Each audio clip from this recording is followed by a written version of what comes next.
Bien, esta es ya nuestra última sesión. Con esta sesión estaríamos concluyendo nuestra jornada de actualización en salud mental y psicopatología.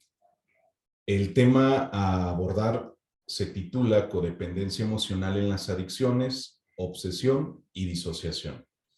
Cuando hablamos del término de codependencia, hay que de alguna forma comprender, entender, darnos cuenta que es la manera en la que participan las personas cercanas a aquella o aquel que se encuentra en una condición que presenta problemas con el uso o con el abuso de sustancias.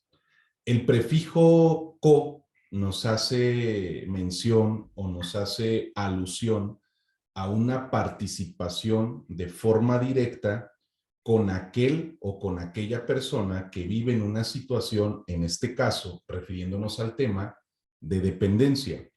Por ejemplo, algunos términos que recuerdo en este momento relacionados al prefijo que estamos mencionando es el concepto de coexistir o el concepto de cohabitar. Cuando hablamos del concepto de cohabitar es porque hay una persona cercana que se relaciona directamente con nosotros o con alguien más que habita juntamente conmigo o contigo. El término codependencia, volvemos a reiterarlo, habrá de hacer alusión a aquella persona coadicta. ¿Por qué coadicta? Algunas referencias lo van a describir o lo van a detallar de tal forma, porque hablar de la coadicción es formar parte de esa adicción, la cual sin duda alguna estará provocando ciertos pormenores, conflictos, disconfort y un grado de malestar interesante que habrá de desencadenar, por supuesto, en algún momento dado, el inicio de un padecimiento mental o una enfermedad mental. La sesión de hoy no está basada o apoyada directamente en hacer una descripción puntual o precisa que se relacione a lo que es el perfil de la personalidad adictiva. O sea, no vamos a abordar el tema de la dependencia en el caso de las adicciones. Si se dan cuenta, nuestro tema es codependencia emocional. O sea, más allá de hacer una discusión, la cual es importante, por supuesto, y es necesaria en su momento poder retomarle o documentarse relacionado al tema de los efectos nocivos psicológicamente hablando, físicamente hablando, emocionalmente hablando, que las drogas o el consumo de X o Y sustancias, principalmente las drogas psicoactivas, vienen a tener un impacto en la vida de quien lo consume. Esto no tiene que entenderse o no tiene que dejarse de lado, soslayarse y pensarse que carece de importancia, sino todo lo contrario. Pienso que la invitación sigue estando abierta para que nos demos en su momento un tiempo, un espacio para poder familiarizarnos todavía un poco más con estos temas, que hagan alusión o puntualicen y que describan de manera pues muy precisa cuáles son los efectos, cuáles son de alguna manera las consecuencias que aquella persona vive cuando mantiene una relación directamente con el uso o con el abuso de sustancias. Haremos mención, sí, lo que la OMS define, la Organización Mundial de la Salud, con base al término de adicción. O sea, para la OMS, ¿qué es la adicción? ¿Y cuál es este ciclo de la adicción o cuál es este como transcurso en donde podemos ir identificando algunas etapas?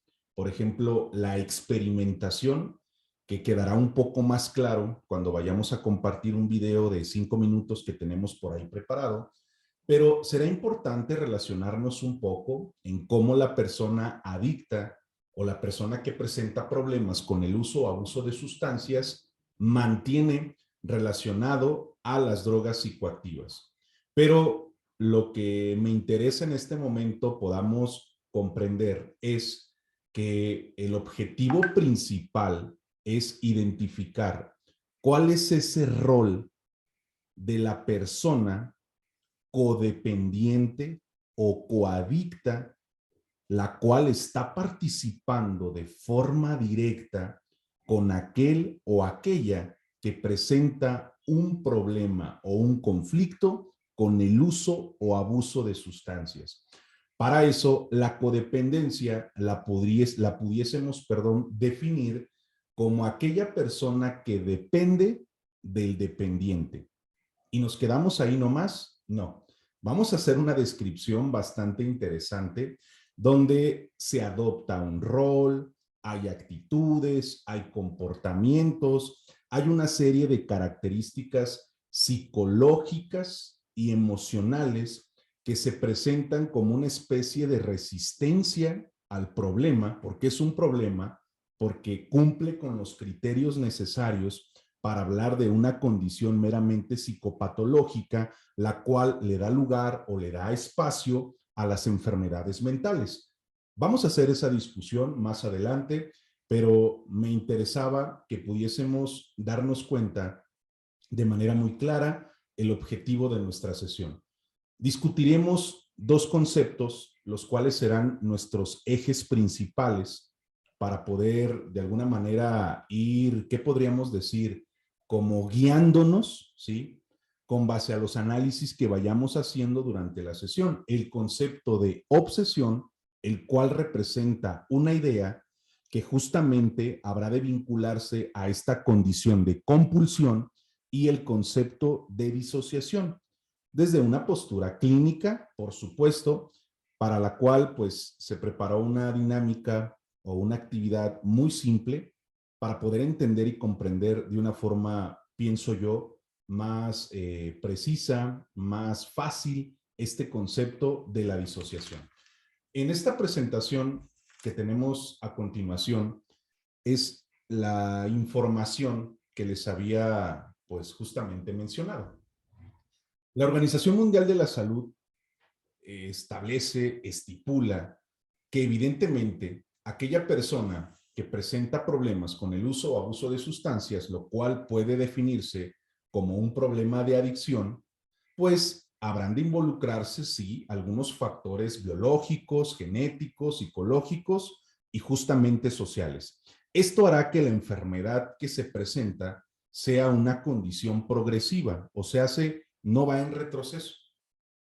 Cuando comienza a consumirse, al hablar de esa cuestión progresiva, es porque hay un avance que es fácil de identificar, pero asimismo hay un deterioro y la condición o situación de la persona se vuelve cada vez más severa. Entonces, en estos episodios continuos, habrá distorsión del pensamiento, sí o sí, tendrá un impacto a nivel cognitivo.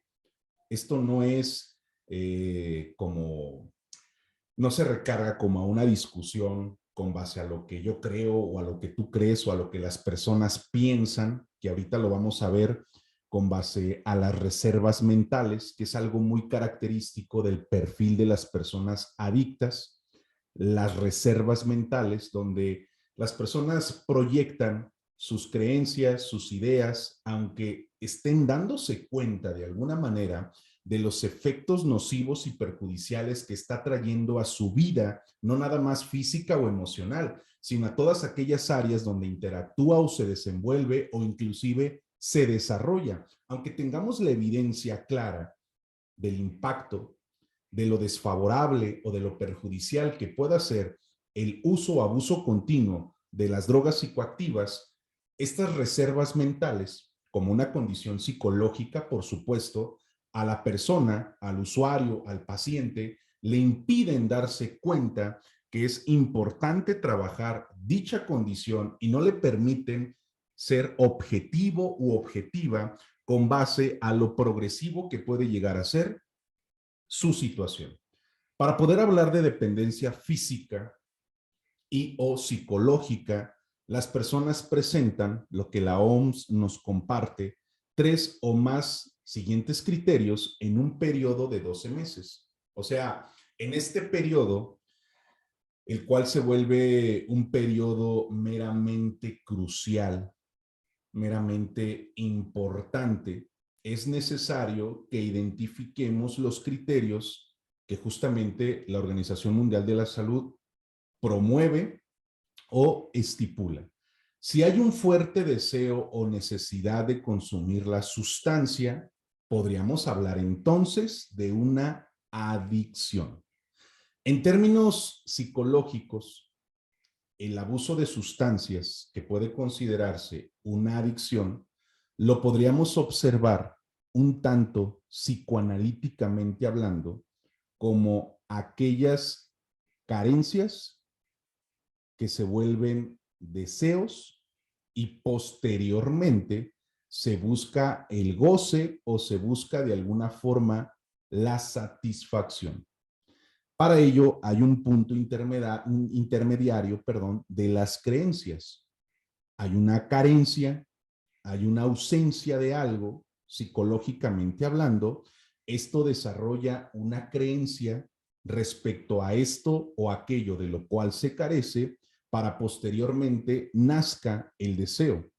Y el deseo pues habrá de buscar, regulado por este principio del placer en aquellas personas que mantienen dicho conflicto o problema, buscarán esa satisfacción o esa sensación de goce de forma inmediata, aunque los efectos sean frívolos, aunque los efectos, digámoslo, sean pasajeros, se buscará de una forma permanente.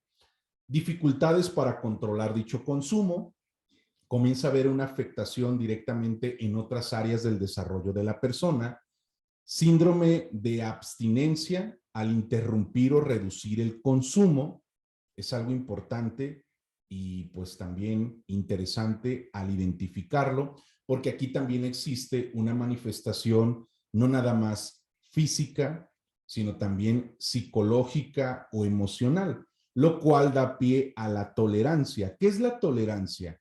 ¿Cuánta sustancia, hablando de cantidades, se necesita cada vez más para lograr los efectos que se buscan obtener? O sea, comenzamos a generar, hablando de las personas que presentan un problema de adicción, se genera o se desarrolla una tolerancia cada vez mayor a X o a Y sustancia. Por eso es el término de la tolerancia. Hay una tolerancia cada vez mayor a la sustancia. Por ende, las dosis o las cantidades tendrán que aumentarse o acrecentarse. Abandono progresivo de intereses, aquellas, podríamos decir, áreas, aquellos espacios donde la persona con anterioridad encontraba una satisfacción, aquellas actividades que le generaban a la persona una comodidad, ¿por qué no? Comienzan a anularse como parte importante o como una prioridad en su vida, ya que las actividades que estén relacionadas con su cotidianidad o con su rutina estarán justamente ligadas con la obtención de dicha sustancia. Para esto existirá la persistencia de la sustancia a la cual nos estamos refiriendo, a pesar de percibir de forma clara sus efectos perjudiciales. Esto lo podríamos entender como una declaración bastante precisa con base a lo que la OMS nos comparte o nos promueve, y pudiésemos inclusive pues darnos cuenta que pueden ser algunos comportamientos o actitudes las cuales pueden ser medibles. Pero lo que nos interesa, no porque esto sea de poco interés, pero para poder comenzar a generar una discusión y un análisis, por supuesto, lo que nos interesa es el perfil psicológico de la persona que presenta de alguna manera, ¿sí?, este tipo de problemas o conflictos con el uso o abuso de sustancias. Para ello es importante darnos cuenta el contexto en el cual estamos parados. o paradas. Un contexto donde hay desigualdad, un contexto donde hay estigma, un contexto donde hay marginación, un contexto donde existe una discriminación, ¿por qué no?, aquellas personas que presentan dicho conflicto o dicho problema. Para eso, con base a la historia, que puede ser un referente importante para darnos cuenta el por qué en la actualidad el uso o abuso de sustancias o la drogadicción es un problema severo que afecta mayormente a los hombres que a las mujeres, pero de forma general estamos hablando casi de un 75% de la población mexicana. En 1910, estamos hablando, nos estamos contextualizando, si quieren verlo así. En 1910, en periodo o época de la revolución, ¿sí?, existió el primer manicomio, dicho así, manicomio general en México, el cual ustedes pueden investigar, el que se titulaba La Castañeda. Pero más allá de ofrecer servicios de salud mental, los cuales los obtuvimos, ¿hasta qué año creen? 1910, donde esta institución llamada manicomio, La Castañeda, el cual pueden, vuelvo a repetirlo, familiarizarse un poco más, no ofrecía servicios de salud mental como tal. O sea, no había un acompañamiento, no había un modelo de consejería, no había un tratamiento digno y exclusivo para las personas, porque ni siquiera existía un diagnóstico certero y objetivo. Recordemos que los diagnósticos no son para brindar o añadir etiquetas a las personas, es para poder identificar de forma clara y objetiva cuál será el tratamiento digno para él o para ella. O sea, no estamos por la vida, digámoslo así, de una manera muy coloquial o trillada, asignando etiquetas, asignando apellidos con base a los trastornos o a los padecimientos mentales, porque eso eres tú y listo. No. El identificar un diagnóstico con base a los criterios clínicos, por supuesto, que prevalecen con base a comportamientos, actitudes, rasgos, antecedentes, nos permite poder proponer un modelo, hablando del tratamiento, digno y objetivo para que la persona pueda alcanzar ese tan anhelado bienestar. Entonces, ¿hasta qué año se habla de servicios de salud mental? Aproximadamente en el 76, en 1976, se habló de una dirección de salud mental.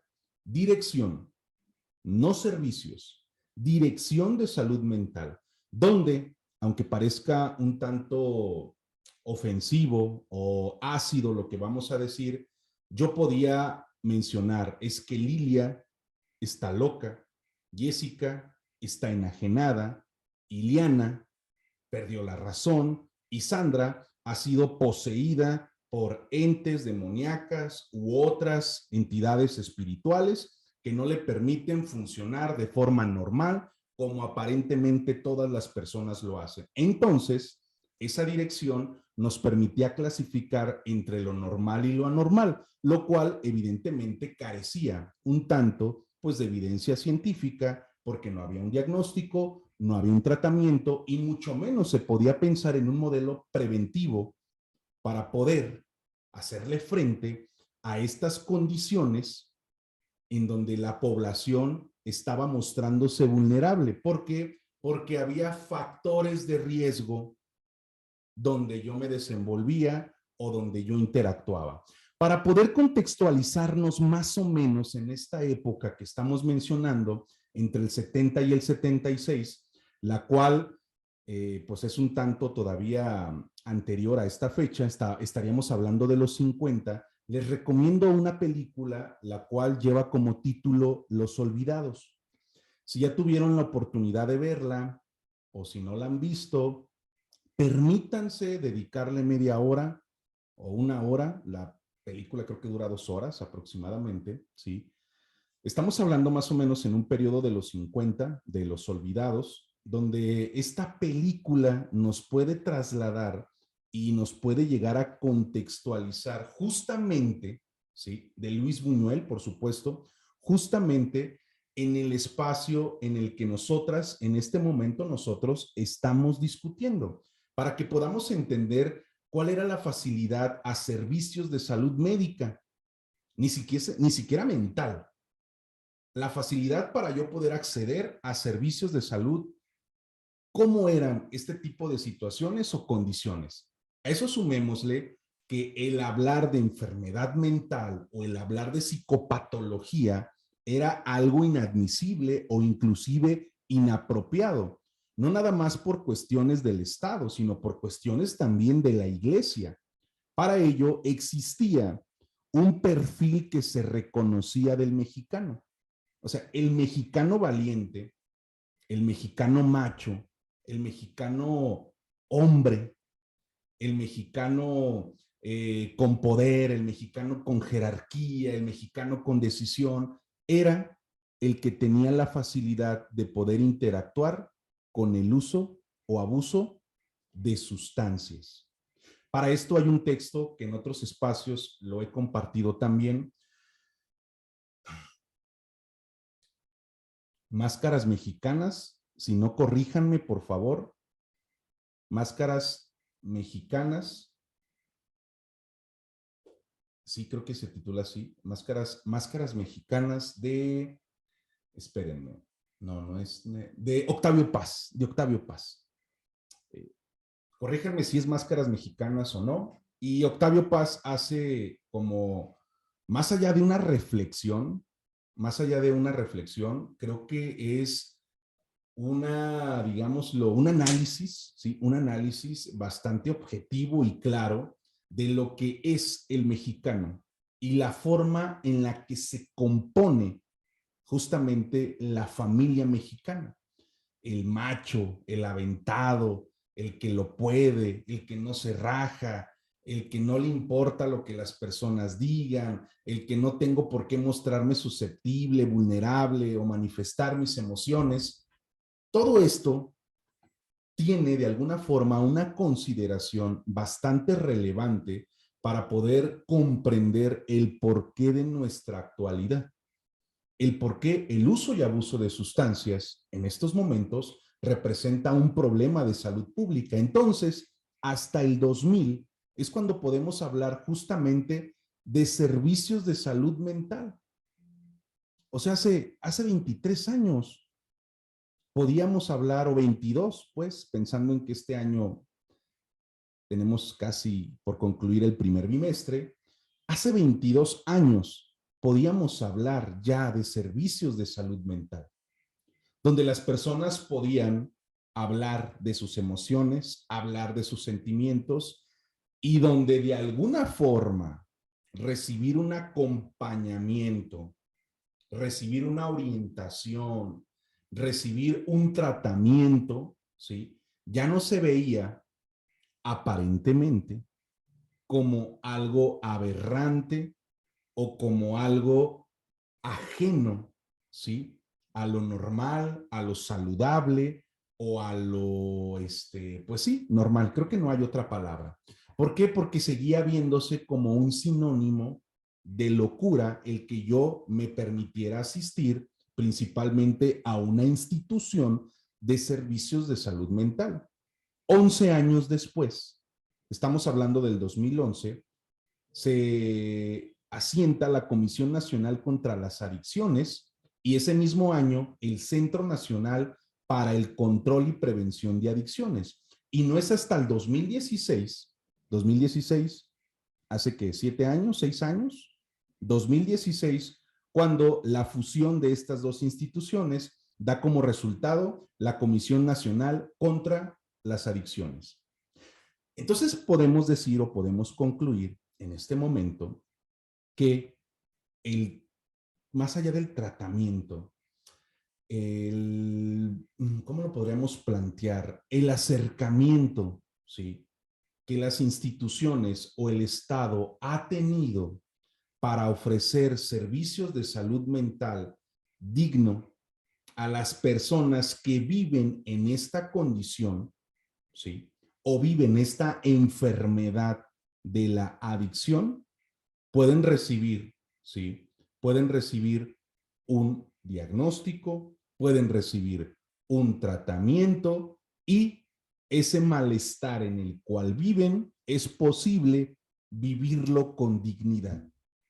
Ese tendría que ser el pilar más importante para poder comprender un poco acerca del trabajo ante las adicciones, que quien padece dicha enfermedad es posible, aunque exista malestar, disconfort o posiblemente sufrimiento, se viva, ¿sí? Se viva de alguna forma con dignidad. Entonces, ¿esto qué nos hace pensar de alguna manera? Que el trabajo con base a las adicciones es un tanto joven, por así decirlo. En otros países, pues tenemos otras referencias, por supuesto.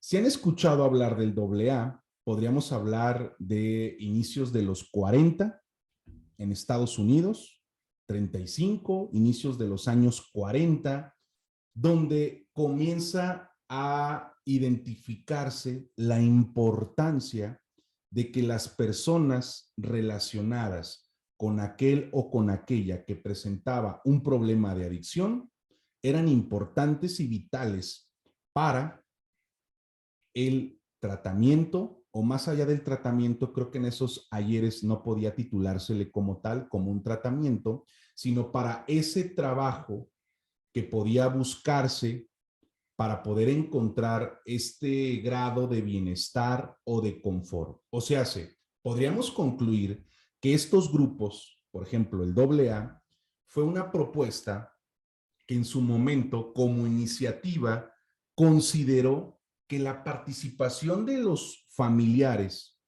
de los que componían dicho sistema, era importante y vital para esa búsqueda del tan anhelado bienestar que personas acudían o asistían en esa demanda o en esa solicitud, porque presentaban principalmente un problema con el uso o con el abuso de sustancias. Oye, Naum, y este modelo o esta forma de tratar no es algo que tengamos ahorita, pienso yo, que discutir. Lo estamos mencionando como simplemente una comparación de lo que en otras naciones o en otros países se comenzaba a considerar. Para eso, si queremos una referencia un tanto más contundente, hablando en términos de salud mental, pues tenemos a Virginia Satir. Virginia Satir, considerada como la pionera del modelo sistémico familiar, ¿qué serán? A principios de los 70, comienza ella a darse cuenta. No trabajaba con adictos como tal, trabajaba con familiares de pacientes con esquizofrenia en Estados Unidos, por supuesto. Entonces, Virginia Satir lo que hace es desarrollar un modelo, lo cual vamos a compartir a través de 4 objetivos que nos son útiles para darnos guía con base a ese rol activo que la persona adicta debería de adoptar para el trabajo continuo dentro del desarrollo del curso de su propio tratamiento. Virginia Satir lo que hace es identificar dicho modelo, o a través de dicho modelo, perdón, es posible identificar que la participación de los familiares ante esta condición clínica, principalmente la esquizofrenia, era una premisa para mejorar la calidad de vida de las personas.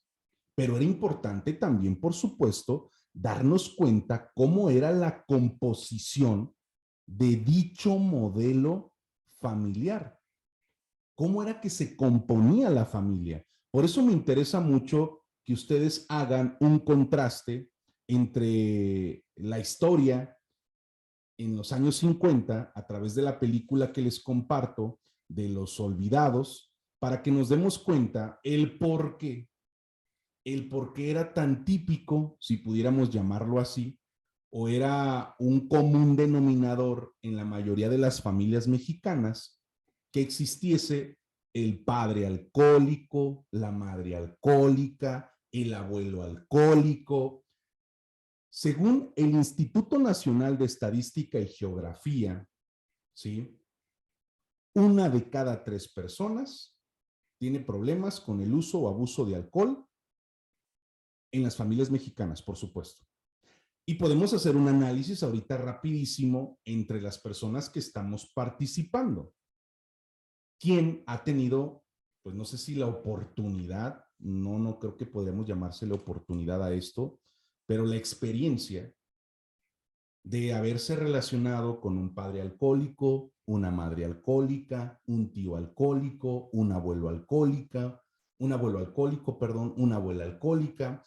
Creo que la mayoría, y esto no es un prejuicio porque está sostenido con una estadística, la mayoría pudiésemos coincidir en eso, de que hemos sido a lo mejor partícipes dentro de ese contexto, como dice Edith, se ha normalizado y existe esa persona que presenta problemas con el uso o abuso de sustancias.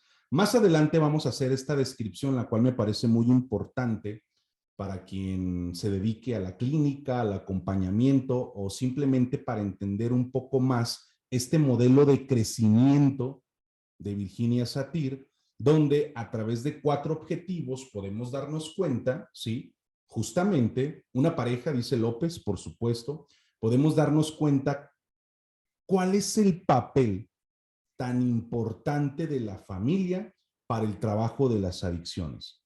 Oye, Naúl, pero el tema es codependencia y no hemos hablado nada de codependencia.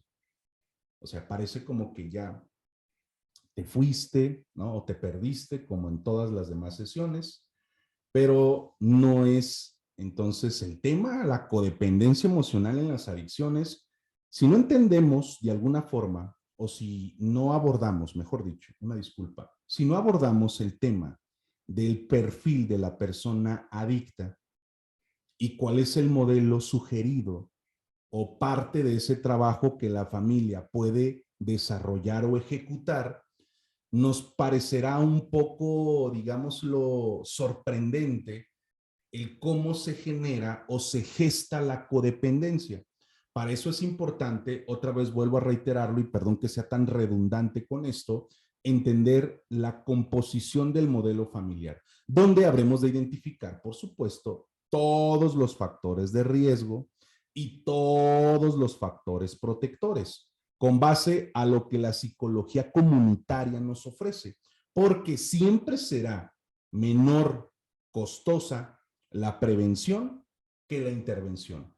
Y el trabajo de la psicología comunitaria justamente es ese, poder brindar las herramientas, principalmente a través de la psicoeducación, los efectos que puede tener en su momento el uso o el abuso de sustancias. Para eso no tenemos que olvidar ni dejar de lado lo importante que es identificar los factores de riesgo y los factores protectores. En esta presentación que tenemos creo que a continuación, nos vamos a relacionar un poquito más. Ay, creo que... ¿Sí ven la presentación? Porque yo ya no la veo. A ver. Ay, no. A ver, otra vez. ¿Ya la ven? O bueno, ¿la dejaron de ver?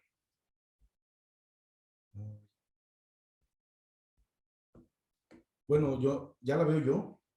Ya no la veía. A ver, gracias. ¿Sí se ve? Bien, gracias. En esta presentación que tenemos aquí, es posible, digámoslo, darnos cuenta del perfil de la persona adicta. Dijimos que el perfil puede, ¿cómo lo podríamos plantear? Como identificarse como algunas carencias o algunas ausencias existentes, las cuales se traducen a creencias y esas creencias se traducen a deseos, donde podemos identificar dentro del perfil de la persona adicta la soberbia. ¿La soberbia qué es? La realidad, si lo podemos definir en términos prácticos, psicológicamente hablando, la persona adicta, por ello es muy interesante darnos cuenta de que se rehúsan o se limitan a recibir un tratamiento. Es muy difícil que una persona que presenta un problema de adicción por su propio pie o como una decisión genuina busque un servicio de salud mental o busque una ayuda o un acompañamiento profesionalmente hablando. ¿Por qué? Porque algo muy característico dentro de este perfil, hablando de la soberbia, es que la realidad no se adapta a lo que yo quiero. La realidad no se apega a mis deseos, la realidad no se apega a mis demandas, la realidad, dicho de otra forma, no se apega o no responde a mis caprichos, porque tú y todos los demás pueden estar equivocados porque no comprenden mi sentir, no entienden el por qué lo hago, no alcanzan a identificar el problema que yo tengo y todos pueden estar errados. ¿Por qué? Porque no responde mi realidad o la realidad, mejor dicho, no responde la realidad a mi capricho, a mi deseo o a mi condición, lo cual puede entenderse también como una inmadurez emocional. Si se dan cuenta, cuando hablamos de inmadurez emocional, las personas con un problema de adicción pueden ser o muy explosivas o pueden ser muy inhibidas, pero con mucha dificultad pueden permitirse hablar justamente de sus emociones, ¿sí? O pueden llevarlo a extremos como catastróficos, trágicos, donde aparentemente, digámoslo, puede ser un punto de partida o un punto de referencia para un cambio, pero justamente no lo es. Donde se pueden poner en evidencia las promesas, se pueden poner en evidencia, ¿cómo se le llama esto? Como las, no promesas, hay algo que se hace, que creo son juramentos, algo así, lo que algunas personas dicen o manifiestan en algún momento, ¿no? Los juramentos que hacen y la duración de ese juramento es un periodo de tiempo, por supuesto, o es un periodo donde al concluir ese periodo, otra vez existe una reincidencia. Eso es inmadurez emocional. Jamás voy a volver a hacerlo. A partir de hoy no voy a volver a hacerlo. Es la última vez que lo hago, ¿sí? Y pues esto se vuelve un acto compulsivo. La compulsión justamente es la ejecución de estas conductas o estas actividades que están directamente ligadas al consumo, que se sostienen por un deseo. ¿El deseo de qué? De buscar una satisfacción inmediata. El egocentrismo, visto como una característica dentro del perfil de la adicción o de la persona adicta, tiene que ver con que lo que tú me digas, lo que tú me aportes, lo que tú me compartas, ¿sí? Es básicamente nulo o es desde un lugar del privilegio. Pues claro, Jessica, tú me dices eso porque tienes un trabajo. Claro, Ivonne, tú me dices eso porque tú sí tienes una familia. Iliana, pues por supuesto que me mencionas esto otro porque tú tienes una pareja. Lilia, pues claro, tú lo ves así porque tú sí tienes un trabajo. Tú sí tienes a tus padres, pero no hay nadie a mí que me comprenda. No hay nadie a mí que entienda el por qué lo estoy haciendo. O sea, la absoluta verdad la tengo yo.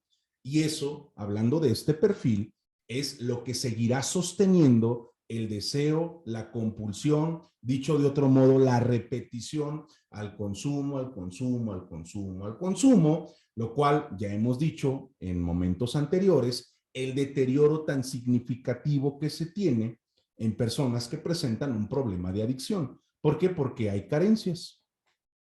Hay carencias. ¿Carencias de qué tipo? Lo vamos a ver en los factores de riesgo, pero hay carencias emocionales, intelectuales, físicas, académicas, sexuales, laborales, financieras. Hay carencias y una obsesión. La obsesión es una una idea que sostiene el consumo. ¿Por qué consumes? A ver, Según el psicoanálisis, no yo, según el psicoanálisis, dejen saco mis recursos. Aquí lo tengo. Denme un segundo.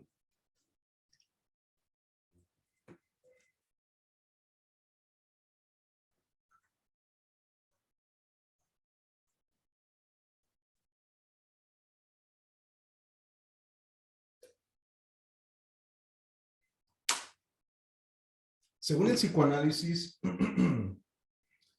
todos estamos parados o todas estamos paradas, ¿sí? En conductas e ideas que sostienen nuestra condición. O sea, dicho de otro modo, véanlo como una adicción. O si no quieren verlo así, no lo vean así tampoco. Pero todos estamos y todas estamos sostenidos en ideas, ¿sí? Lo cual puede traducirse a una obsesión, lo cual puede entenderse a una adicción, no meramente al consumo de sustancias psicoactivas. Puede haber otras por ahí, las cuales no es necesario compartir, pero ustedes puedan identificarlas. El café puede ser una de ellas. La nicotina puede ser una de ellas. Las compras compulsivas pueden ser una de ellas. Hay conductas y hay ideas, ¿sí? Bien. No es necesario compartirlo, lo que es necesario hacer en este momento es qué nos decimos a nosotras mismas o a nosotros mismos cuando vamos a hacerlo.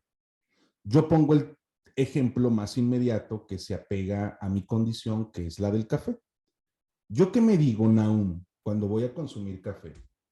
Necesito café para despertar. Ah, ok, hay una idea que sostiene el consumo. Necesito café para relajarme. Hay una idea que sostiene el consumo. Necesito café para amenizar el momento. Hay una idea para el consumo. Necesito café para dormir. Hay una idea para el consumo. Necesito café para trabajar o para desarrollar actividades administrativas o de cómputo. Hay una idea para el consumo. Necesito café. ¿Se dan cuenta que todas esas ideas hay un punto donde se contradicen? A ver, Naum, necesitas café para despertar y para trabajar, y por otro lado necesitas café para descansar y para relajarte. Quiere decir que hay un punto de sugestión lo bastante importante e interesante que hace que estas conductas sean cada vez más alicientes a mi consumo. Eso es característico dentro del perfil adictivo. Espero que me esté dando a entender. ¿Cómo identificamos entonces? Vamos a la otra plantilla. Aquí está. Ya el tema de la codependencia. Ahora sí, ya tratamos de hacer una descripción muy clara, muy precisa, pero necesitamos entender cómo vive la persona adicta. Para eso tengo preparado un video de 5 minutos, el cual me interesa, si así lo quieren, por supuesto, que lo vean. Entonces, pues súbanle el volumen a sus dispositivos, que vamos a proyectar este video. Necesitamos únicamente observarlo. A ver, ya se ve en la pantalla, ¿verdad? Y voy a reproducirlo. Solamente me comentan si lo escuchan para darle seguimiento. Entonces, lo proyectamos.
¿Qué observaron en el video?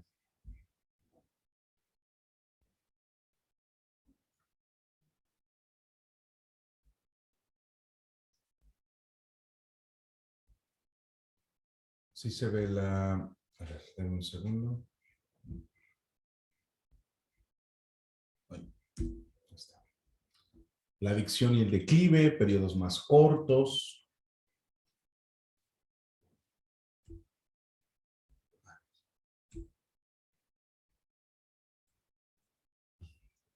El deterioro, ¿sí? El proceso del enamoramiento o a algo. El ave se fue consumiendo, el deterioro progresivo. Un cuadro de presentación, un cuadro a la mitad de la presentación. La felicidad instantánea que se vive de las drogas. Efectos de la satisfacción a la necesidad, requiere consumir cada vez más para alcanzar la sensación. La tolerancia, ¿se acuerdan? Sí, la tolerancia. El ciclo que podemos identificar es justamente esto, la experimentación. Se experimenta, o sea, primero pasa como desapercibido, si se dan cuenta en el video, como si no hubiese una importancia a, y pues posteriormente existe de alguna forma la experimentación. Luego viene el uso, el uso, el abuso, después corre. Hay como ese cuadro que nos muestra el video, es como si se viviese un grado de desesperación por obtener X o Y sustancia, la sustancia, pues, ¿sí? La sustancia principalmente. Entonces, se busca de alguna forma esa sustancia que ya sería parte del abuso y pues bueno, el ya no poder dejar de consumirla con los criterios que tenemos aquí, pues podríamos hablar entonces de una adicción. Digo, es un video pues muy cortito, pero que nos pone en evidencia cómo el deterioro puede comenzar a identificarse, ¿sí? Cómo inicia el consumo y no poder detenerse, pues sí, hasta la muerte, evidentemente, o hasta el deterioro, ¿no? Que se vive. Bien, vamos a ir dándole seguimiento a esto que tenemos por acá. Denme un segundo.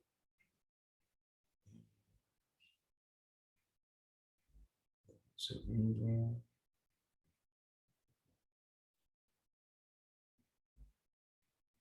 Ahí está. ¿Qué es entonces la codependencia? El tema que nos atañe en gran parte a la sesión de hoy, ¿sí? La codependencia la podemos entender como la coadicción o el coadicto. Dijimos que dentro de ese papel tan importante que la familia juega en el tratamiento de las adicciones, ¿sí? Podemos identificar cómo las personas cercanas a la persona adicta o quien presenta un problema de sustancias, uso o abuso de sustancias, llámese padres, llámese hermanos, llámese pareja, llámese hijos, ¿sí? Llámese personas cercanas a él o a ella, se vuelven importantes dentro de ese tratamiento o ese proceso. Justamente dentro de este modelo de crecimiento que Virginia Satir nos propone, pensando que es pues la pionera de este modelo sistémico familiar y entendiendo también que su modelo se vio influenciado directamente por esta corriente humanista. Dentro del primer objetivo que la autora nos comparte, nos habla de el aumento de la autoestima. Hay un cuadro azul, a ver, gracias Olivia. Ah, ya ver, a ver, a ver.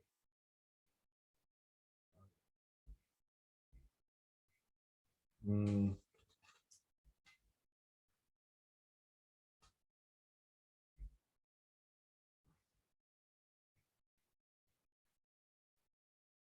mm, mm.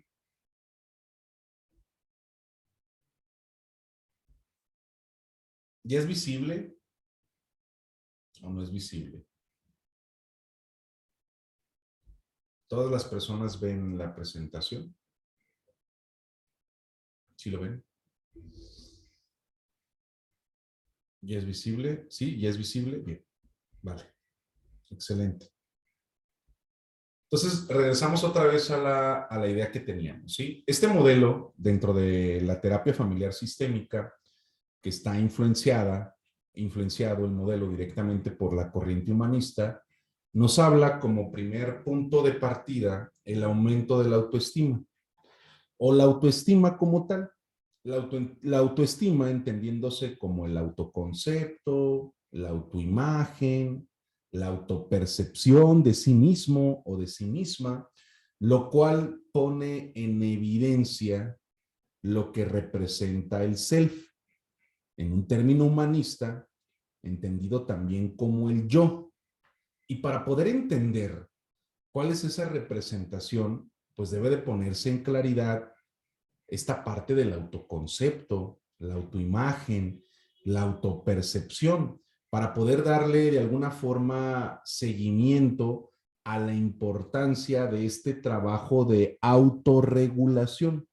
Si han escuchado el término de autorregulación o están familiarizados con este término, familiarizadas con el término de autorregulación perdón, homeostasis, justamente se hace mención de todo ese equilibrio que se pretende alcanzar como parte de un desarrollo óptimo en la vida de las personas, donde las áreas que convergen a mi desarrollo se atiendan y existan el menor número de carencias posibles. Cuando hablamos de carencias o cuando hablamos de ausencias, tiene que ver en todo tipo, lo que más adelante habremos de identificar en estos factores de riesgo, los cuales prevalecen y sin duda traerán dichos problemas o dichas condiciones. El segundo punto, hablando de este trabajo del modelo de crecimiento, donde se vuelve importantísimo o importantísima la forma en la que se involucra la familia, es potenciar la toma de decisiones. Importante. O sea, a la persona que presenta un problema de adicción, tiene que considerársele como alguien autónomo o autónoma, autosuficiente, independiente, con la capacidad de poder tomar decisiones y hacerse responsable de las posibles consecuencias que esto pueda llegar a generar. Sí, desde una condición donde la resiliencia pueda ser una respuesta a ese problema o conflicto que se vive y donde la participación de las personas, entiéndase como familia, se vuelva una red de apoyo y no una relación codependiente, que es lo que se intenta evitar justamente en dicho trabajo. ¿Por qué? Porque habrá de buscarse un empoderamiento de la persona. Cuando hablamos de empoderamiento, esto no tiene que traducirse a yo todo lo puedo, yo todo lo sé y no me importa lo que pase a mi alrededor. Cuando hablamos de empoderamiento es que aunque exista una situación conflictiva o de riesgo, tengo la capacidad, ¿sí? De poder, número uno, pedir ayuda. Y el pedir ayuda es una característica importante de un perfil resiliente, para que entonces exista en ese proceso que habrá de iniciarse una trascendencia. ¿Por qué una trascendencia? Porque se están tomando decisiones desde la responsabilidad, desde lo que yo necesito, que he identificado también como un problema o como un pormenor, no lo que mi familiar cree que tengo que hacer, no lo que mi familiar cree que debo de hacer, porque eso sin duda habrá de producir esto que tenemos en la lista en nuestra presentación, fomentar la invalidez. Tú decide por mí, tú busca un tratamiento para mí, tú busca que me den un seguimiento, tú esfuérzate y desgástate para que yo deje de consumir, porque pareciera que el afectado, la afectada eres tú, tu mamá, tu papá, tu hermano, tu pareja, tu hijo, que vives conmigo o vives en esa interacción conmigo. Y en el momento en el que estos modelos no traigan un resultado óptimo, habrán entonces de invalidar todo lo que se hizo en relación a eso. Y traducido a ejemplos prácticos, el psicólogo no me sirvió, la psicóloga no me sirvió, en esa clínica no funcionó el método, en aquel grupo de autoayuda no corresponde a mis necesidades, nadie dice lo que le sucede, todos son unos tontos, todas son unas ignorantes, nadie sabe lo que en realidad me está pasando, yo voy a poder dejar el consumo de esta sustancia cuando yo lo decida. Pero si existe el perfil codependiente o existe la persona coadicta, pareciese que esa condición habrá de generarle tanto malestar y disconfort que pretenderá hacerse cargo de dicha situación. ¿Por qué? Porque entonces habrá de paternalizar al adicto. ¿Qué es paternalizar al adicto? Intentar cuidarle, protegerle, porque se ve como una persona desvalida, desprotegida, incapaz de poder tomar decisiones que conlleven a un bienestar, porque justamente impedirá que se tome o que se adopte un rol activo. ¿Qué es un rol activo? Yo puedo tomar decisiones. Yo puedo ser consciente de mi situación. Y eso se vuelve un trabajo importantísimo. Es importantísimo que la persona adicta logre darse cuenta que tiene un problema de salud, tanto psicológico como físico. Es importantísimo. Cuando toda la familia o todos los involucrados, o todas las involucradas parten justamente desde esa necesidad, hay una garantía de que el modelo, el tratamiento, el acompañamiento o las inversiones que se hagan sean nulas o más que nulas, sean inútiles. Pero ¿qué creen? Esto seguirá replicándose y replicándose y replicándose porque de alguna forma lo que sostiene esta condición de la codependencia es la culpa, el remordimiento y el autocastigo. ¿La culpa de qué forma? Porque no estoy y me necesita, no estuve cuando me necesitó, probablemente si es mi hijo, si es mi hija, no recibió cariño, no recibió atención, no estuve cuando se me solicitaba, si es mi padre, tengo que ayudarle porque es mi padre, si es mi madre, si es mi hermana. La culpa, el remordimiento y el autocastigo serán los pilares que habrán de sostener esta persona coadicta o codependiente. El tercer, digámoslo, eh, objetivo dentro de este modelo de crecimiento que Virginia Satir nos propone es justamente adoptar responsabilidad. ¿Y cómo se adopta la responsabilidad? Somos seres completos, ¿sí? Hay situaciones conflictivas, hay pormenores, hay, pues sí, de alguna forma carencias, situaciones que nos vienen a incomodar, pero somos seres completos y tenemos la capacidad de responder a las vicisitudes e infortunios que se presenten en mi vida.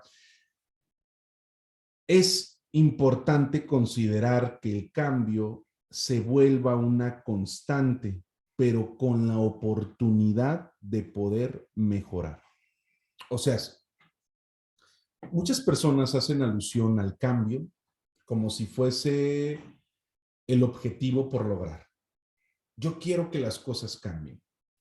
Yo quiero que mi vida cambie. Yo quiero que mi pareja cambie. Yo quiero que mis condiciones físicas, laborales, financieras, intelectuales cambien. Yo quiero que cambien muchas cosas. Pero el cambio puede resultar totalmente intrascendente o inútil cuando no se aprovecha como una oportunidad para mejora o para un crecimiento. El ejemplo más inmediato que tenemos ante esto fueron los años de la pandemia. Hubo cientos de cosas que cambiaron, cosas que no son cosas, por supuesto, pero muy pocas personas quizá esos cambios los aprovechamos para un crecimiento. Algunas de esas personas nos sentamos temerosos, amedrentados quizá, y esperábamos a que la pandemia, terminara para poder tomar decisiones y acciones. Y hasta la actualidad nos seguimos dando cuenta de casos de COVID. Entonces imagínense, aquellas personas que se sentaron amedrentadas y temerosas a esperar a que esto terminara, la pasaron 2, 3 años sentadas probablemente. Las cosas cambiaron, por supuesto que cambiaron. Hubo cambios importantes. No estoy diciendo que todos los cambios sean favorables. Hubo cambios que en su momento nos pusieron en una situación de riesgo alarmante. Pero si esos cambios fueron aprovechados para considerarla como una oportunidad, para una oportunidad de mejora o de crecimiento, entonces lo que representó una pérdida se resignificó, visto desde una perspectiva, desde la tanatología, se resignificó y se aprovechó como una oportunidad y obtuvimos una ganancia. Sí, fue dolorosa la pérdida, fue incómoda la experiencia. Si haya estado en nuestras posibilidades poderlo haber evitado, quizá lo hayamos hecho, pero se vivió se presentó dicho suceso, pero, sin embargo, perdón, pudimos aprovechar esa situación para poder crecer, para poder desarrollarnos laboralmente, intelectualmente, familiarmente. Aprendimos quizá algún hobby, algún oficio, nos documentamos, tomamos cursos, terminamos una relación, falleció algún familiar. Hubo tantas situaciones que pudiésemos describir, pero lo importante fue que aunque parecía un riesgo, o fue un riesgo, esos cambios se aprovecharon como una oportunidad. Y es importante que este perfil se sostenga, la adopción de la responsabilidad, para poder concluir con la autocongruencia. Eso es importantísimo. Por eso si yo digo, dicho desde este perfil o esta condición de la persona adicta, ya no voy a consumir tanto, ya voy a consumir un poco. Me doy cuenta en muchas ocasiones a través de esta práctica clínica que hay personas que dicen no tener un problema con el uso o abuso de sustancias, pero los jueves consumen, los viernes consumen, los sábados consumen, los domingos consumen y los lunes pues necesitan consumir por todo lo que se consumió de jueves a domingo, pero no tienen un problema con el uso o abuso de sustancias, ¿sí? Entonces, no hay una congruencia con esto. Lo que en su momento, no sé si lo dijimos aquí en las sesiones pasadas, y si no, es recomendable lo lean o lo investiguen, hablar de la disonancia cognitiva, cómo viene a haber este rompimiento, ¿no? Entre lo que yo busco hacer, en la forma en la que me quiero sentir, la manera en la que pretendo proyectarme en mi vida, aquellas sensaciones que deseo experimentar y todo lo que verdaderamente practico, hago o dejo de hacer también. Entonces, lograr la autocongruencia es la cúspide de este modelo de crecimiento que Virginia Satir nos promueve. Si lo podemos otra vez enumerar, sería número 1, la autoestima, importante. Hablaremos de un reconocimiento del yo. Número 2, potenciar la toma de decisiones. ¿Hacia dónde quieres ir? Dicho de otro modo, trazar rutas, trazar caminos, de alguna forma, metafóricamente hablando, que nos permitan llegar a ese lugar al cual queremos estar o donde queremos estar. Anudado al punto 3, que es la adopción de la responsabilidad, porque no pretendo que alguien se haga cargo de mí. No pretendo evitar ver la recuperación como una opción, porque yo no estoy enfermo, yo no tengo un problema, ¿sí? Hace unos meses, justamente, llegaba aquí a consulta un padre de familia, por una razón importante. Comienza la atención de su hija de 25 años aproximadamente. Posterior al proceso de su hija o durante el proceso de su hija, viene mamá, la mamá de esta usuaria, a consulta también. Durante el proceso, pues se trabajaba de manera independiente, por supuesto, y viene papá. O sea, había cosas que estaban cambiando. Fue importantísimo esto. Había cosas en casa que estaban cambiando, situaciones que ya no se estaban permitiendo, acciones que ya no se estaban tolerando.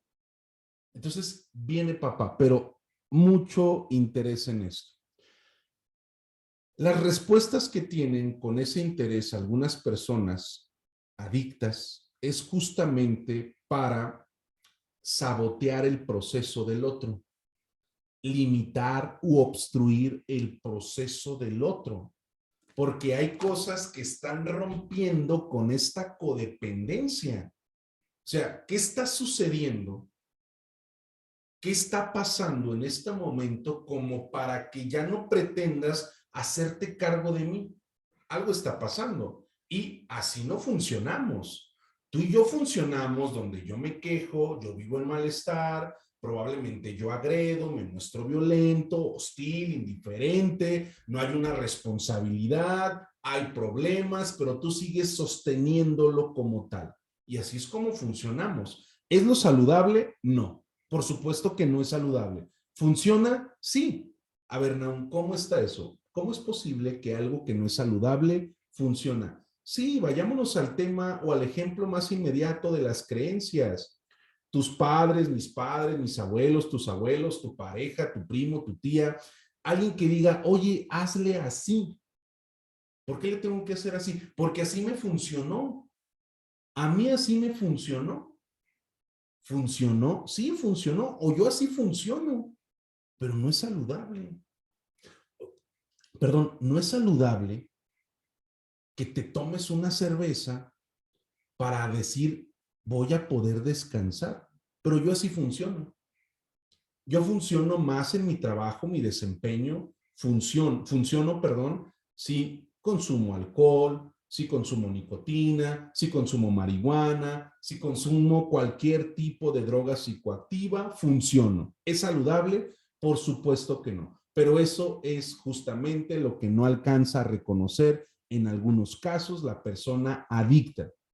Entonces, cuando este perfil codependiente, vamos al tema de los monitos, a ver si lo alcanzan a ver. Espero que sí lo vean. Cuando este perfil codependiente participa, el codependiente es el monito azul y el dependiente es el monito que no es azul, ¿sí? En el caso que estábamos planteando, el codependiente era el azul, ¿verdad? En el caso que estábamos planteando, llega a consulta, este hombre de casi que ya tenía como 55 años aproximadamente. Yo creo que eran ya, ¿qué serán? Unos 35 años de matrimonio, quizá. Muy jóvenes estuvieron juntos, 16, 17 años. Llega a consulta y comienza a cuestionar el por qué hubo esos cambios de alguna forma, ¿sí? Y la forma en la que se proyecta es la siguiente. Hay una economía estable en casa, soy un padre responsable, nunca he golpeado a mi pareja, siempre he brindado la mayor de las comodidades, nunca ha faltado alimento, probablemente, visto como este hombre proveedor únicamente, o sea, él, la única forma en la que lograba autopercibirse era como alguien proveedor. Y eso puede ser un problema en muchos de los varones o inclusive mujeres, que la única forma en la que puedan llegar a autopercibirse sean como personas proveedoras. O sea, todo lo que yo hago es proveer.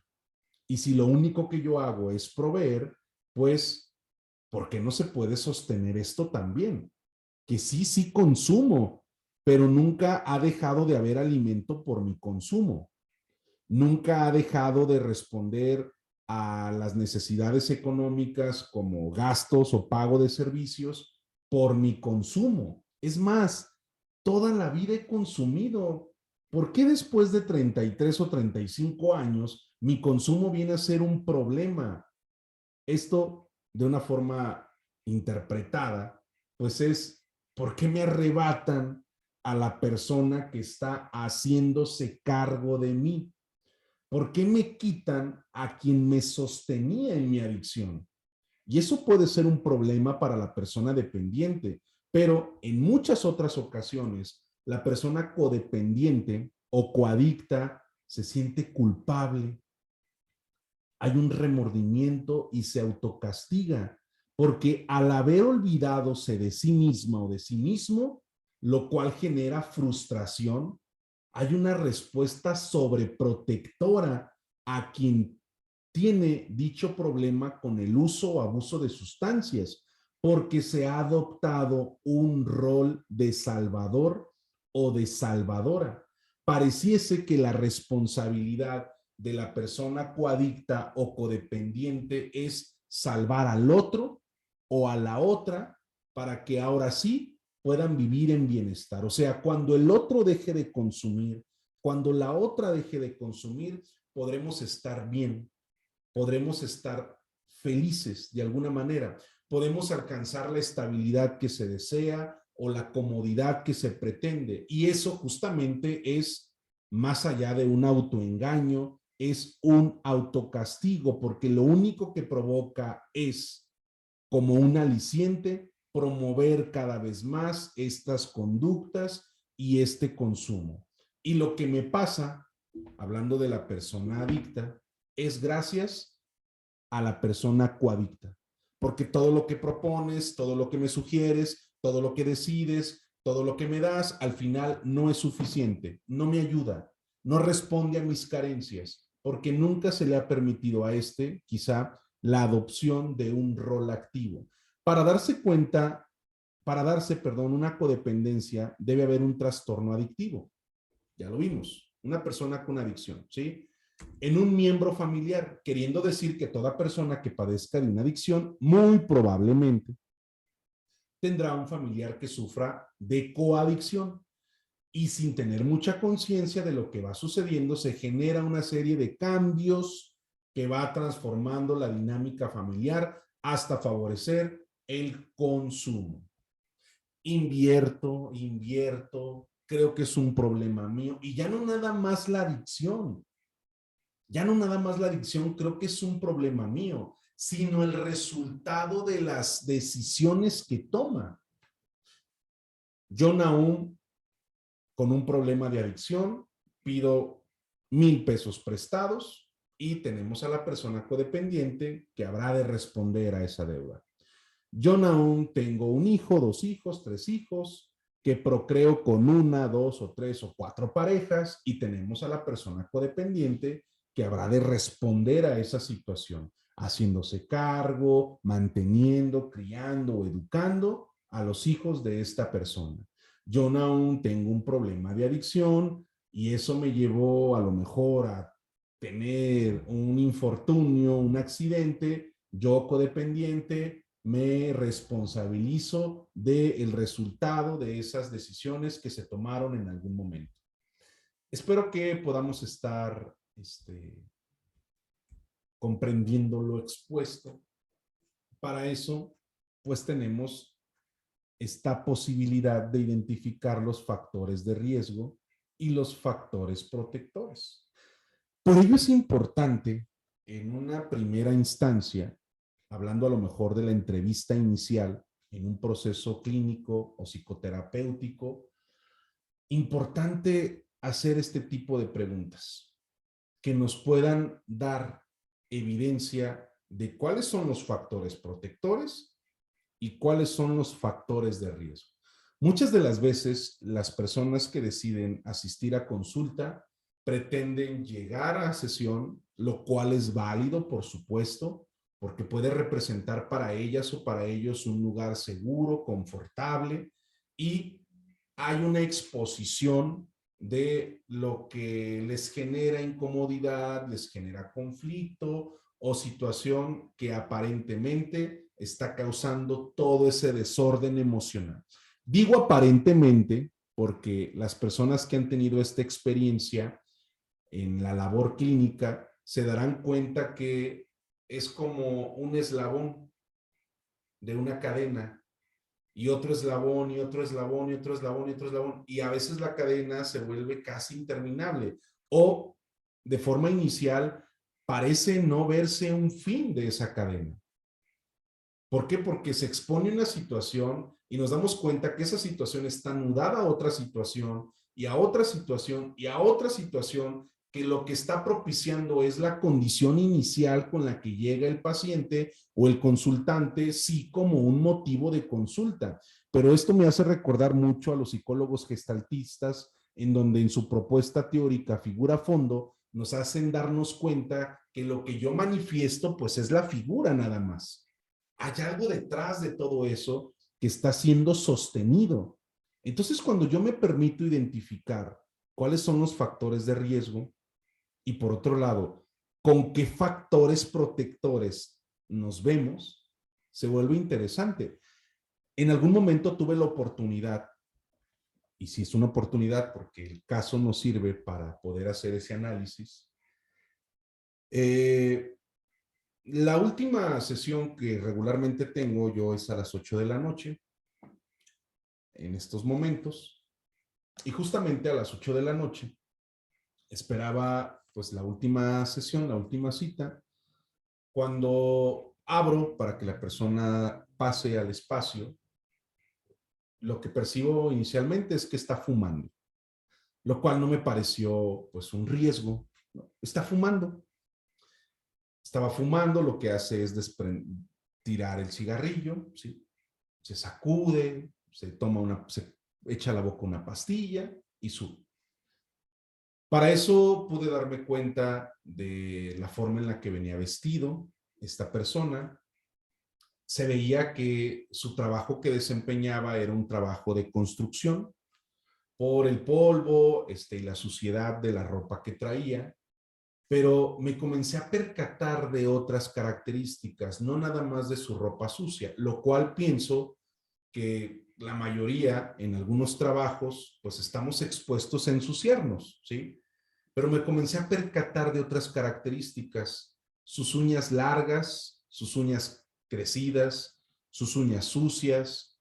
En su boca se alcanzaba a percibir un descuido, pues que sin duda era necesaria una atención, por supuesto. Había un desaliño en su cabello, ¿sí? Un cabello justamente desaliñado, parte de lo que era su barba, algunas cicatrices, ¿sí? En sus manos. Y en el seguimiento, como este trabajo del rapport que puede hacerse en una entrevista inicial, me pude dar cuenta que siendo las 8 de la noche no había comido y por supuesto no había cenado. Ni siquiera hubo meriendas o hubo lo que llaman los nutriólogos o nutriólogas colaciones. O sea, no había desayunado, perdón, no había comido, no había cenado. Eran las 8 de la noche, pero sí había un consumo de sustancias. Desde ahí se vuelve importante. Yo no estoy diciendo que creamos prejuicios, no, de ninguna forma, al contrario, tendríamos que romper con estos prejuicios, estigmas, que fue lo que dijimos al inicio, con base a algunas personas que presentan un problema de abuso o abuso de sustancias. Pero esto se vuelve importante, estas características, no para asignar una etiqueta o tener prejuicios del consultante o el usuario, sino para que podamos darnos cuenta por dónde podemos hacer o comenzar a hacer ese trabajo de exploración. Entonces, ahí es donde se vuelve importantísimo, vuelvo a reiterarlo, el poder identificar tanto los factores de riesgo como los factores protectores. Dentro de los que están aquí, inclusive, ¿no? Hasta parte de dónde fue su nacimiento, cómo fue su nacimiento, tus padres viven, no viven, están juntos, están separados, tus padres consumen sustancias, los conociste, estuviste en una familia adoptiva, te criaste o creciste con el abuelo, con la abuela, tu tía o tu hermana fungió este rol de mamá, tu hermano mayor fungió este rol de papá, estudiaste. ¿Alguna vez has asistido a consulta?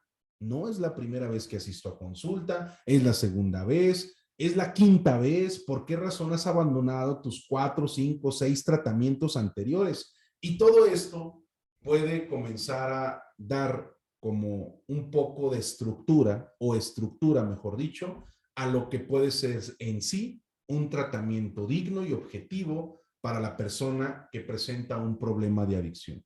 Es interesante entender y darnos cuenta que la participación de la familia será vital, será necesaria para este proceso de recuperación, porque es un proceso de recuperación porque la persona se encuentra en una situación psicopatológicamente hablando digna de atención.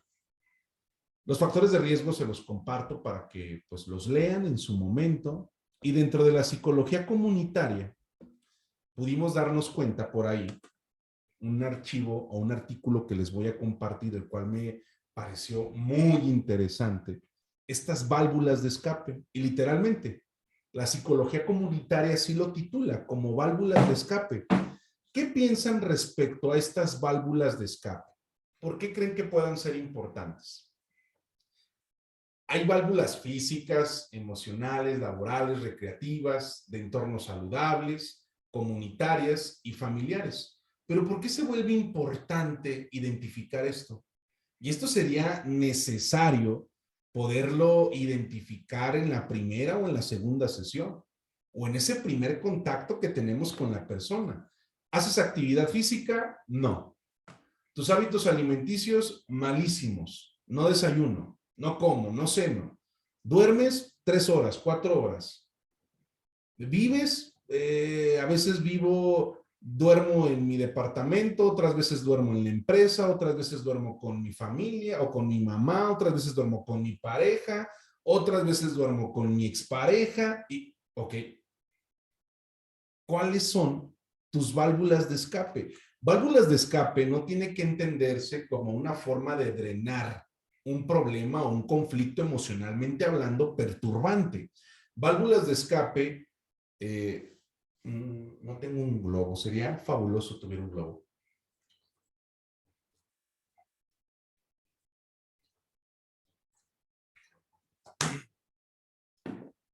¿Ven el monito otra vez? Ahora el azul. El que no es azul ya lo dejamos. ¿Ven el monito azul? ¿Sí? ¿Si lo ven o no lo ven? ¿Sí? De las 88 personas, ¿alguien lo ve? ¿Sí se ve? Gracias, Olivia. Ya son, ya, ok. Bien, entonces, bien, este monito, nosotros o nosotras estamos susceptibles a estímulos estresores todo el tiempo. O sea, hablar del estrés es hablar de mi rutina y de mi cotidianidad. Yo puedo despertarme una mañana y que mi auto no esté porque se lo robaron. Un factor estresor o estresante. Yo puedo levantarme una mañana y que mi auto tenga una llanta sin aire. Y eso impida que me pueda trasladar a mis actividades, a mi trabajo, a mis compromisos y mi rutina comience a, digámoslo, a alterarse. Mi actividad planeada para ese día comience o mis actividades comiencen a distorsionarse, ¿sí? Puedo derramar líquido en mi camisa o en mi blusa cuando tenía una presentación con ustedes y no tengo algo más que ponerme, un estímulo estresante, ¿sí? Me pude haber quedado sin dinero, me asaltaron, el tráfico, el calor, el frío, la lluvia, recibir una llamada inesperada. Estamos expuestos a todos esos factores. Es imposible renunciar o mostrarse ajeno a esas condiciones. Pero, ¿qué pasa cuando estas válvulas de escape están en mi día a día?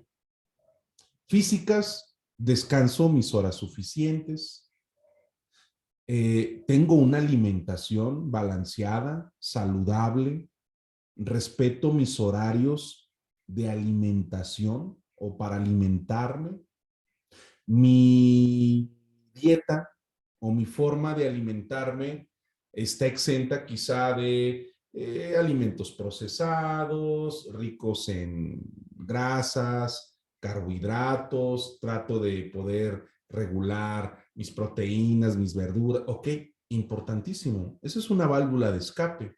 Haces actividad física, qué genial. 2 veces por semana, 3 veces por semana, todos los días de la semana. Excelente. Hay una válvula de escape. Yo hago ejercicio, es mi única válvula de escape. Bueno, ¿qué pasa con las psicoemocionales? También hay válvulas de escape psicoemocionales. ¿Por qué? A ver, Naum, ¿por qué estás hablando de las válvulas de escape? O sea, ¿qué importancia tiene esto en el tema que estamos desarrollando? Si una persona con problemas de adicción no tiene la capacidad de identificar esto, difícilmente podrá sostener un tratamiento, un acompañamiento, ¿sí? Y seguramente existirá una persona coadicta que sostenga su situación. Pero cuando alguien puede hablar de estas válvulas de escape, hagamos nosotros o nosotras un análisis. ¿Qué válvulas de escape están escapándose o no están en mi vida actual? ¿Duermo? ¿Descanso? ¿Mi alimentación es balanceada o buena? ¿Tengo actividad física? Probablemente. ¿Me ducho? ¿Me aseo? ¿No tengo un problema de salud? Y si lo tengo, perdón, un dolor o un malestar, me atiendo, ¿sí? Me atiendo. El ejercicio lo que libera puede funcionar como válvula emocional. Sí, por supuesto. Recordemos que tanto la serotonina y la dopamina como neurotransmisores son sustancias que se segregan cuando hay una actividad física. Por ello vienen estas sensaciones de bienestar y sensaciones de placer cuando nos ejercitamos. Pero más allá de obtener ese beneficio inmediato, psicológicamente hablando, emocionalmente hablando, también hay un impacto positivo en nuestro físico, ¿sí? Hay un impacto positivo en nuestra condición de salud física. Psicoemocionales, vivo en un espacio donde el afecto pueda mostrarse. Yo he escuchado a personas, pacientes, donde el decirle te amo a mi papá, decirle te amo a mi mamá, no es válido o simplemente es algo inusual. No puedo solicitar un abrazo a mi hermano o a mi hermana. Mucho menos puedo darle un beso a mi hermano que es varón, porque yo soy varón. ¿Y cómo eso puede verse? No puedo darle un beso a mi hermano, no puedo decirle te amo a mi hermano, no puedo darle un beso a mi papá, a mi mamá. ¿Cómo puedo tener estas muestras de afecto o solicitar estas muestras de cariño si se supone que, ok, no hay válvulas de escape emocionales? No vas a consulta, no asistes a terapia, no, a lo mejor trabajas en una comunidad. Ok, inclusive las personas que a lo mejor practican una religión o son creyentes, puede ser una válvula psicoemocional, lo cual representa evidentemente algo importante, ¿sí? No vamos a entrar en discusión qué religión o cuál religión, porque justamente no es objetivo de la sesión, pero por tomar un ejemplo dentro de la referencia que estamos compartiendo, dentro de la tanatología, los ritos se vuelven importantes para el trabajo del duelo. O sea, las personas que dan una, digámoslo, ¿cómo le podríamos llamar? Un sepelio, no sé si sea la palabra adecuada, ¿no? O entierran a sus muertos, llevan a lo mejor esta práctica de los 9 días, hay un rito, hay algo que compone el despido, el adiós, a lo mejor la separación. Hay evidencia de cómo viene a impactar positivamente en comparación a otras personas que no pudieron tener acceso a esos ritos.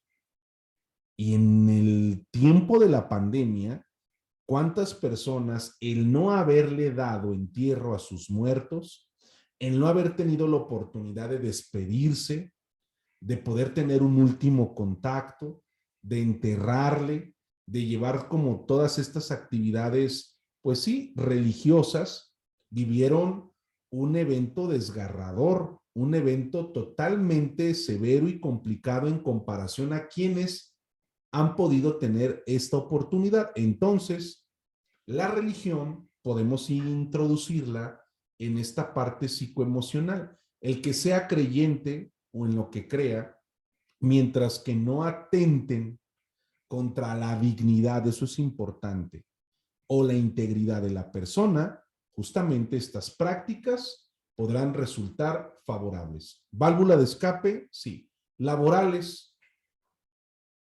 Hace unos días en consulta, un usuario podía darse cuenta de lo siguiente y decía, creo que he sido egoísta con mi madre, porque después de mi éxito profesional o económico, decía él, lo primero que yo le solicité a mi madre fue, ya no tienes por qué trabajar. Lo que necesites, lo que quieras, lo que pidas, Yo, tu hijo, estoy para poderlo proveer. Si se dan cuenta, esta práctica es muy cultural. Creemos que por tener 50, 60, 80 años, tenemos que separarnos de la vida laboral. Sí. Nahum, ¿estás diciendo que tenemos que vivir trabajando para toda la vida? No, lo que estoy diciendo es que el sentirme productivo genera una satisfacción. Y no nada más es el sentirme productivo y probablemente recibir un ingreso económico, sino todo lo que converge a esa actividad. Puedo interactuar con otras personas, puedo trasladarme a otros espacios, puedo conocer, puedo seguir aprendiendo y eso es parte de mi autorrealización. Entonces, hay personas que el no tener una ocupación, el no tener un empleo, lo cual en su momento pues sí puede generar problemas económicos o financieros, hay que entenderlo entonces como una válvula de escape. Asimismo, las condiciones recreativas, familiares, comunitarias y entornos saludables.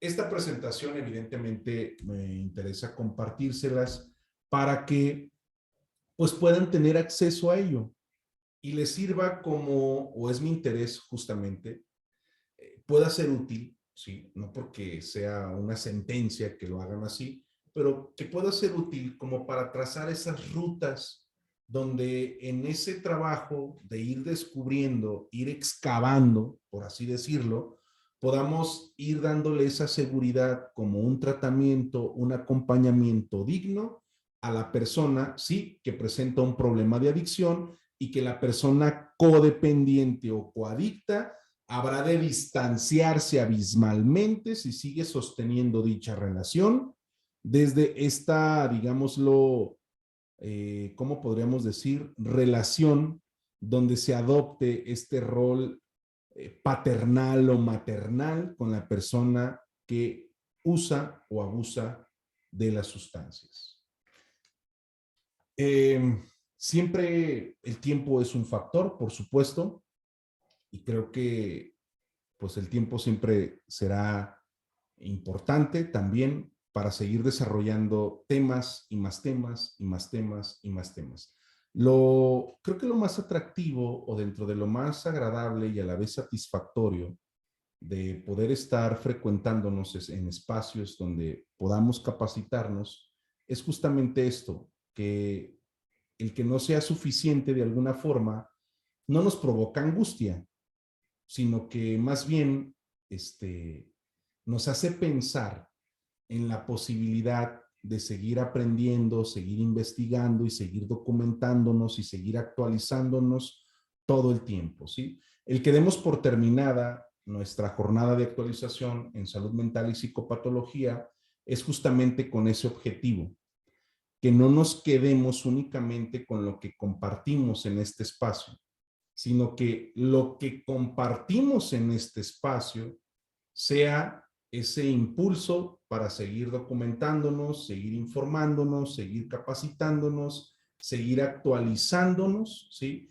Y hacer cada vez de la práctica clínica un trabajo más humano, más ético y profesional. Porque más allá de presentarnos como psicólogos, médicos, nutriólogos, enfermeros, enfermeras, trabajadoras sociales o cual sea su profesión digna de todo mi respeto, somos seres humanos y eso es al final una parte tan vital e importante para poder seguir empatizando con las personas que viven una dolencia, un malestar, una incomodidad digna de atención.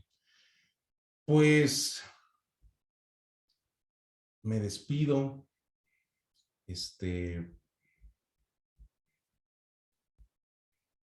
A ver.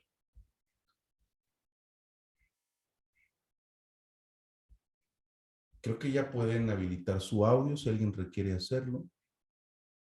Sí, creo que sí. A no ser que haya dudas, preguntas, aportaciones, dudas, preguntas, aportaciones, comentarios. ¿Todo bien? Adelante. Habiliten su micrófono, Jairo. Hola, buenas noches. Gracias, Nahum. Buenas noches. Bien. bueno, no sé si en algún momento te comenté que laboró en conjunto con un centro de tratamiento. En estos lugares bueno, suceden cosas muy curiosas. Al menos en el lugar en el que yo colaboro, se niega en muchas ocasiones a personas que no cumplen con un criterio diagnóstico para ser intervenidos. Aquellas personas que son o por deseo o capricho de algunos padres por rebeldía, un hijo adolescente, 16, 17 años, pues bueno, negamos la entrada porque pues no consideramos pertinente en muchas ocasiones. Hay algunas ocasiones en las que sí, pero bueno, algunas de las cosas de las cuales yo me percato y en algún, no recuerdo el contenido, bueno, más bien no recuerdo la referencia, la voy a buscar y te la voy a enviar. Leía sobre dos modalidades o no modalidades, dos características de una adicción, una adicción psicótica y otra una neurótica, la psicótica siendo aquella utilizada o con fines espirituales, rituales, ayahuasca, algunos bufo alvarius, etcétera, etcétera, por mencionar algunas sustancias. Y las preocupantes, que en lo personal merecen una atención específica, las neuróticas, que son aquellas que ayudan al usuario de la sustancia a mantenerse de pie, a realizar actividades. Y me pareció muy interesante que se tocó el tema, se tocó el punto. Me resulta totalmente fascinante cómo el sistémico explica el rol de la familia. Y lo curioso también es que en el centro de tratamiento tenemos ahorita 35 personas y de esas 35 personas, solamente 15 aproximadamente tienen un contacto cercano con sus familias, es decir, que las familias hablan y preguntan y piden visitas y asisten a reuniones y asisten a talleres. Y de estas 15 familias son 15 mamás. Los padres, por lo regular, están totalmente ausentes. Bueno, esta es mi aportación. Muchas gracias. Muy interesante taller. Buenas noches a todos. Gracias, Jairo. Gracias, buenas noches. Gracias. ¿Alguien más? Yo quiero agradecerte, Noam, porque la manera en que llevaste toda esta jornada me dio mucha claridad. Digo, la escuela siempre se queda corta y con tus ejemplos, la manera que tienes de enseñar, pues me deja sabida por querer saber más y pues tener más talleres contigo. Entonces te agradezco muchísimo todo el tiempo que nos has pues regalado, porque digo, aunque es un taller que se ha pagado y todo, yo siento que nos has regalado mucho de ti. Entonces te agradezco. Gracias, Iliana. Buenas noches. ¿Alguien más? Sí, buenas noches a todos. Pues agradecerles, Signaum. Es la primera vez que estoy así en una jornada. Espero que haya más oportunidades para poder participar por medio de línea. Me ha servido mucho, no nada más como profesional de la salud mental, sino como persona. Entonces estoy muy, muy agradecida y me llevo mucho aprendizaje y le agradezco. Gracias, Violeta. Buenas noches. Buenas Sí. noches, sí. Hola, buenas noches. Buenas noches a todos. Hola, Naum, pues nada, agradecerte toda esta jornada. En verdad fue muy enriquecida. Fuiste muy, o sea, nos entregaste todo tu conocimiento y eso es más que agradecer. Gracias por todo esto y me encantó. Ojalá y se vuelvan a repetir más. O puedes hacer un diplomado, también estaría genial. Gracias, Julieta. Gracias. Buenas noches. Buenas noches. ¿Alguien más? Gracias, fue una gran experiencia, también aprendí mucho y ojalá que sigas impartiendo este tipo de cursos y más material. Gracias por este tiempo y el aprendizaje. Gracias, Esther. Buenas noches. Si alguien quiere dar otra aportación o pregunta. Yo, perdón, muchísimas gracias. Me encantaron cada una de las sesiones. Híjole, como que son temas que dices, híjole, son cortitos, pero no, creo que nos faltaba tiempo. Entonces, mil gracias. Me llevo mucho, como decía una compañera, tanto profesional como personalmente. Muchísimas gracias. Y aquí seguimos para las que desean. Bueno, Y las que gracias. vengan. Buenas noches. Buenas noches. Descansen. Pues bueno, gracias a todas. Si no hay alguna otra aportación. No, Yo nada más quiero agradecer. A ver, Perdón, adelante. adelante. Ok, pues nada más agradecerte, Nahum. Tienes una forma muy peculiar de enseñar y la verdad es que eso lo valoro porque pues son pocos los que se ve que entregan el corazón en su labor. Entonces te lo agradezco, me voy pues nutrida y pues sí, ojalá que puedas por ahí estarnos proporcionando más ya sean talleres, jornadas, diplomados que podamos tomar y seguir informándonos. De verdad que la sociedad sí necesita mucha psicoeducación y pues si uno puede de lo que extrae de aquí contigo compartirlo, pues ya estamos aportando mucho. Así es que te lo agradezco. Gracias, Dania. Buenas noches. Gracias. ¿Alguien más? Ahora sí yo, no. No. Buenas noches a todas, buenas noches, Nao. Pues muchas gracias, igual para agradecerte que nos compartes tu conocimiento. Muchas gracias, bonita noche a todos y gracias también a ti, ¿no? Gracias, Celia. Buenas noches también para ti. Buenas noches. Buenas noches. Hola, buenas noches.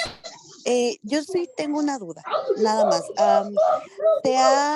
Y de hecho tú lo dijiste al principio, que hay términos de ciertas cosas en las que usamos términos o se clasifican cosas pues ya muy deliberadamente, y ahorita que estamos hablando y que se está utilizando la palabra codependencia, esta solamente se utiliza o va dentro de lo que nos estás explicando ahora, o sea, como de las adicciones, porque yo he escuchado y a veces hasta colegas que para todo es que es codependiente, y pues ahora que lo desglosas y lo dices de esta manera, pues creo que no lo han utilizado muy bien el término de codependencia. Bueno, lo que pasa es que nuestro tema es codependencia en las adicciones, pero también podemos relacionarlo al tema de la pareja, si es posible, o al tema de papá, de mamá. O sea, la codependencia se cumple con un perfil. Este término se incluye a la psicología a principios de los 80 como tal. Entonces, podemos hablar de características que describen el perfil codependiente, pero como el tema de hoy es relacionado a las adicciones, no quiere decir que sea exclusivo de las adicciones. Podemos identificar dicho perfil, cómo participa en el tema de la relación de pareja, cómo participa en el tema de los cuidados o relación con un enfermo, con papá, con mamá. Es un perfil que podemos identificar cómo funciona en otros espacios, en otras relaciones. Sin embargo, nuestro tema de hoy se desarrolló con base a identificar la situación del problema y abuso de sustancias. Por eso lo identificamos como una persona coadicta. Sin embargo, sumando un poco a esto, es importante que se identifiquen estas características o criterios. Si yo voy por la vida usando de manera indiscriminada el término codependiente, pues entonces lo único que estoy haciendo es asignar etiquetas sin verdaderamente permitirme hacer una evaluación y una gestión de las características pertinentes, y entonces pues darme cuenta que sí, la persona está en una situación de codependencia. Es como el término narcisista, ¿no? Lo que hemos escuchado. Ay, mi pareja narcisista. O ay, mi pareja psicópata. O es que me relacioné con un psicópata. Híjole. Bueno, para quienes son allá de Ciudad de México, el 20 de mayo, que es Día del Psicólogo, hay un taller presencial para profesionales de la salud. Va a ser en el Hotel Marbella, ahí en la colonia Roma. Es un taller justamente presencial en Ciudad de México, el cual se titula Un amor patológico pero real, visto desde el narcisismo y la psicopatía, donde sí hablaremos de términos clínicos y estas condiciones psicopatológicas asociado a los trastornos de la personalidad, desde la psicopatía y el narcisismo. Entonces, bueno, era una sola aclaración. ¿Alguien más? Hola, buenas noches. Buenas Pues antes noches. que nada, agradecerle por todo el conocimiento que nos regala, que nos transmite a través de pues, toda su experiencia. Yo soy de Guerrero, trabajo para la Secretaría de Seguridad Pública, pertenezco a la Dirección General de Prevención Social del Delito y estoy en la unidad de víctimas y prácticamente estos temas me siguen nutriendo para seguir apoyando pues a la sociedad en temas de conveniencia, ¿verdad? Pues yo quisiera saber también cuándo va a haber una próxima. Me seguiré inscribiendo, me gusta mucho, pues, aunque sea por fuera, vaya, pero sí es importante nutrirse de la información, irse actualizando para poder dar un mejor servicio. Muchísimas gracias. Buenas noches a todas y a todos. Gracias, Adriana. Buenas noches. Buenas noches. Bueno, has tocado los temas muy actuales. Sé que los sacas desde la OMS o la organización. ¿Hay más páginas, más datos para acercarme más a este tema en cuestión de adicciones? Referencias nacionales hay mucho. Alguien, creo que mencionó ahí que trabajaba en centros de rehabilitación. Centros de integración juvenil tiene una biblioteca digital vasta. Centros de integración juvenil tiene programas de apoyo, programas de prevención, programas de intervención, ¿sí? Para poder darle un seguimiento a personas adictas, a pacientes y también a familiares. Entonces, puedes acceder ahí, pues a su página, la página web de Centros de Integración Juvenil, y es una referencia o una opción la cual principalmente es gratuita. Tienes acceso a todos sus materiales, a sus libros digitales, y también puedes postularte como voluntaria para poder hacer trabajos en comunidades, escuelas principalmente. Te lo digo porque yo ahí hice en su momento mi servicio social en Centros de Integración Juvenil aquí en Guadalajara. Entonces, pues sí la recomiendo mucho. Todo el trabajo que hace. ¿La podrías mandar al grupo las páginas o información para que me sirvan? Si me hicieras favor. Sin problema. Ok. Muchas gracias. Sí. Buenas noches. Buenas noches. Pues bueno, me despido. Que pasen una excelente noche. En el grupo se va a informar cuál va a ser la dinámica para la recepción de sus constancias. Va a ser en un promedio de 5 o 6 días hábiles para que llegue la constancia a su correo. Todo el material, pues van a seguir teniendo acceso al material y a las grabaciones. Es responsabilidad de cada quien, pues, descargar el material, ¿sí? Y pues que tengan acceso a las grabaciones también. Todo será a través del grupo para que ahí podamos mantenernos en comunicación y en su momento se les solicitará la dinámica a seguir para la recepción de sus constancias. Un gusto conocerlas y conocerlos. Para quien por primera vez coincidimos, les mando un fuerte abrazo, pasen una excelente noche y gracias por esta oportunidad de permitirme ser parte de su formación. Que descansen, nos vemos pronto. Gracias. Gracias, buenas noches. Hasta luego. Gracias. Muchas gracias, buenas noches.